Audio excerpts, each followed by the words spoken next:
दौड़े आया रामदेवरे में। माता जी को पता चला कि लाखा सेठ आया है, इसका क्या हो गया। मां ने आवाज दिया, भगवान रामदेव जी, बेटा रामदेव, ये बिणजारो रोग तो आयो, इन रोग काई मान ले आयो। मालूम था कि कुछ ना कुछ करते रहते, कृष्ण लीला करते ना। और भगवान आए और उन्होंने देखा और हंसा कि मैंने क्या किया तुम्हारे साथ, जरा सी तो बात हुई थी।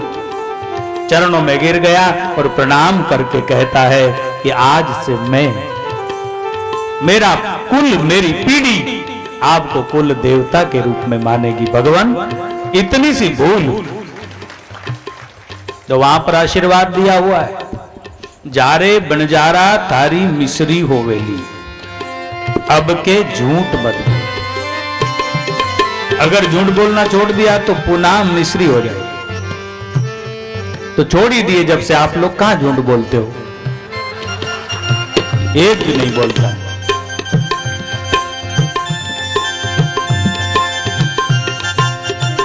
बोलते हो कभी आपकी हंसी में क्या संकेत है भगवान जाने। वो आप जानो, हमको गहराई में नहीं जाना। इसीलिए उधर राजस्थान बड़ा अच्छा, मुजफ्फरनगर उधर यूपी में एक दिन हम लोग गए कार्यक्रम में। उधर भाई लखीशाह बंजारे के नाम से गुरुद्वारा बन रहा, उसके शिलान्यास में हम लोग, और लोग बहुत खुश हो रहे।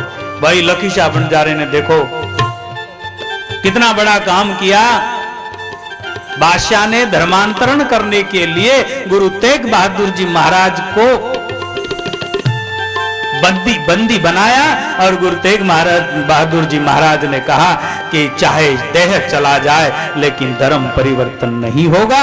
इस तरह की जब बात आई तो गुरु महाराज को चांदनी चौक में कत्लेआम करा दिया। शासक है, बहुत शक्ति है, कौन मुकाबला करे।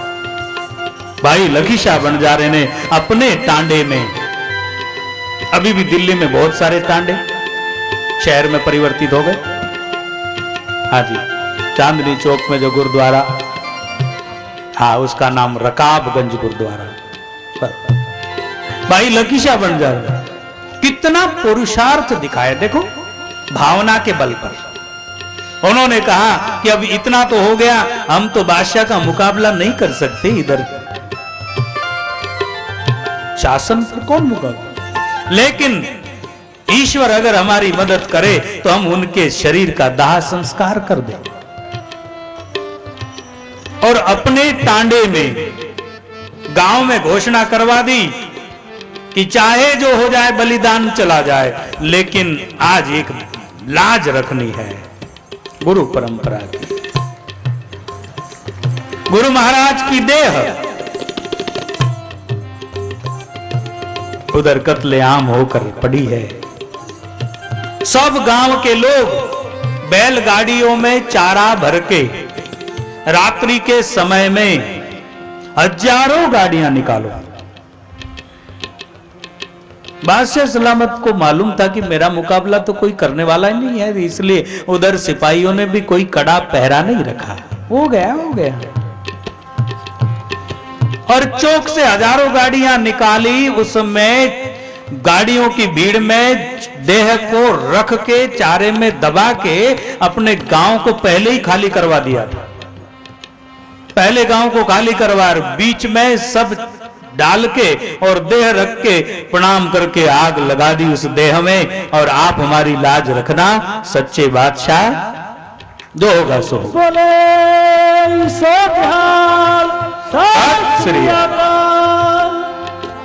सत श्री अकाल, वाहेगुरु। इसलिए बंधुओं, इतना शौर्य का काम किया, गांव अपना जलाया। उधर बात उड़ी कि वो शरीर देह कहाँ है, देह तेग बहादुर जी महाराज का। तो ये तो वो माथा कूट कर रोवे और वो पब्लिक में नाटक करे कि तुम तो वहां ये कर रहे हो और हमको कुछ मदद करनी चाहिए, हमारा गांव जल गया, गांव जल गया, टांडो बड़गो, टांडो बड़गो। इतिहास है, सिख साहित्य में इतिहास है। भाई मनी सिंह जी पवार मुझे मालूम है, मैं पढ़ता था पहले। इसलिए वो लोग उनकी बात पर खुश हो रहे। मैंने कहा कि बहुत महापुरुष हुए आपके समाज में, आप क्यों घबराते हैं? लेकिन आपकी बुरी आदत है पकड़ लेना और छोड़ देना, इसलिए निरंतरता टिकती नहीं है। ये बुरी आदत।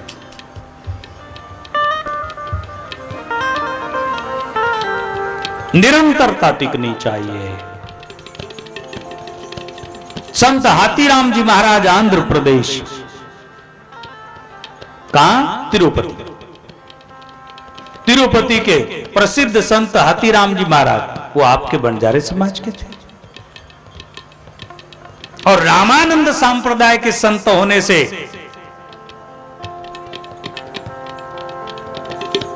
दक्षिण में रामानंद सांप्रदाय का प्रचार होना चाहिए। इसलिए रामानंद सांप्रदाय के आचार्यों ने हाथीराम जी महाराज को नियुक्त किया कि आप ये तिरुमल्ला पर्वत पर साधना करें और अपनी भक्ति बढ़ाए और लोगों में सद्भावना सद्विचार जगाए। महाराज ने तपस्या की, इतनी तपस्या, उधर ये प्रसिद्ध कथा है तिरुपति जो दुनिया का दूसरे नंबर का अमीर देवस्थान है। हाथीराम जी महाराज भगवान के साकार रूप के साथ चौपट पासे खेलते। जाओ तो ध्यान से देखने का, पहाड़ के ऊपर बड़े रूप में भगवान के साथ चौपट खेलते हुए हाथीराम जी महाराज का वो मिले। समाधि भी है, आश्रम भी है, एक बार मैं भी गया था। बताओ, भगवान ने अपने भक्त के साथ कौतुक किया और कौतुक में उनका सम्मान बढ़ाना चाहिए, इसलिए सारे गहने दागीने हार गए और आज मंदिर में मूर्ति के कोई गहने नहीं है। चर्चा हुई, चोरी हो गई, चोरी हो गई। देखे तो हाथीराम बाबा के मठ में रखा हुआ है दागीना। वो हंसकर कहते हैं कि भगवान हमारे साथ हार गए, उन्होंने दिया है, चोरी क्यों करेंगे हम। उस समय के वहां के शासक को, राजा को बिल्कुल भरोसा नहीं आया। ये कोई भरोसे की बात है? उन्होंने संत हाथीराम जी महाराज को जेल में बंद कर दिया और जेल में बंद किया। और कथा ऐसी आती है कि एक गाड़ा भर के गन्ने उसमें डाल दिए और कहा कि ये सारे गन्ने एक दिन में खा के दिखाओ तो मैं मान जाऊं कि आपकी तपस्या है और आपने बड़ा कार्य किया।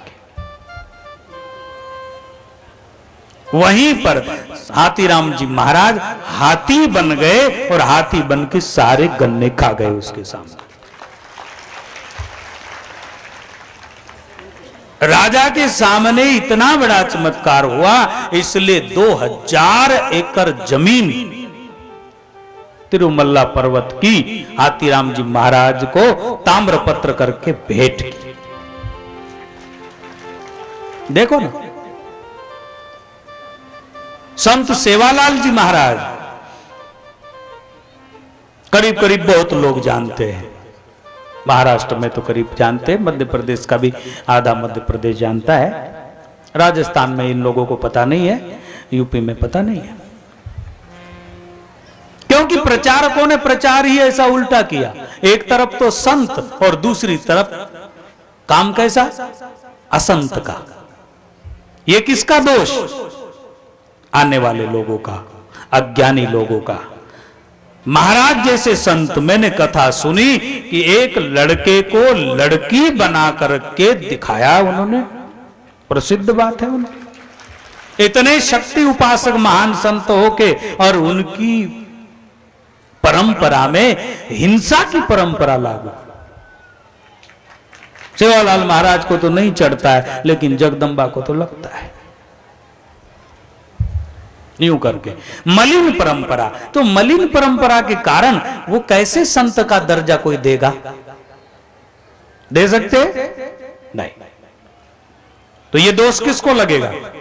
संत के तपस्या और महानता को निम्न करके समाज के सामने दिखाना, दुनिया के सामने, ये पाप लगेगा उनके अनुयायियों को जो गलत रूढ़ियों के शिकार है।